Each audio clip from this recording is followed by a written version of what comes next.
अमेरिकी इतिहास का सबसे लंबा शटडाउन फाइनली अब जाकर के खत्म हुआ है, जब अमेरिकी सीनेट ने शटडाउन खत्म करने वाले बिल को मंजूरी दे दी है, जिस पर राष्ट्रपति ट्रंप ने साइन कर दिए हैं। ऐसा नहीं है कि अमेरिका की प्रॉब्लम पूरी तरह से खत्म हो गई है। ट्रंप की सरकार को जनवरी 2026 के आखिर तक का टेम्पररी फंड मिला है। इस 43 दिन के शटडाउन ने पिछली ट्रंप सरकार के 35 दिनों के शटडाउन काफी रिकॉर्ड तोड़ दिया है और इसे अमेरिका के इतिहास का सबसे लंबा शटडाउन बना दिया है। इस शटडाउन के कारण कई सरकारी कर्मचारियों को सैलरी नहीं दी गई है। इसके चलते 20,000 फ्लाइट्स या तो रद्द हुई थी या उनमें देरी हुई। लोगों को अपने परिवार के लिए खाना जुटाने के लिए फूड बैंकों के बाहर लंबी लंबी लाइनों में लगना पड़ा।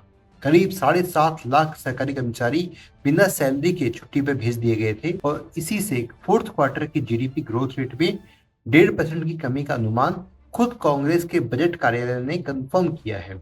ये शटडाउन इसलिए हुआ क्योंकि सरकार का फंडिंग बिल दोनों सदनों में पास नहीं हो पाया। अमेरिका में पहले दोनों सदनों में हाउस ऑफ रिप्रेजेंटेटिव्स और सीनेट से फंडिंग बिलों को मंजूरी मिलना बहुत जरूरी होता है। इसके बाद ये बिल राष्ट्रपति के पास हस्ताक्षर के लिए भेजा जाता है, फिर ये कानून बनता है। रिपब्लिकन पार्टी यानी कि ट्रंप की पार्टी के पास हाउस और सीनेट दोनों में बहुमत था।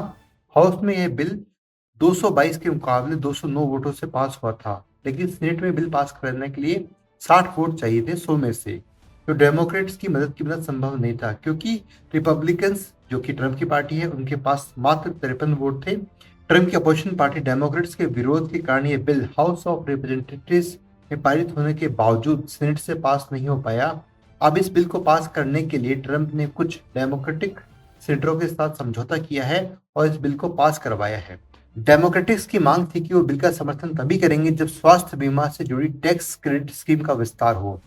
डेमोक्रेटिक पार्टी इसे जारी रखना चाहती है ताकि लाखों अमेरिकी सस्ती हेल्थ इंश्योरेंस ले सके, जबकि ट्रंप की रिपब्लिकन पार्टी इसका विरोध कर रही थी।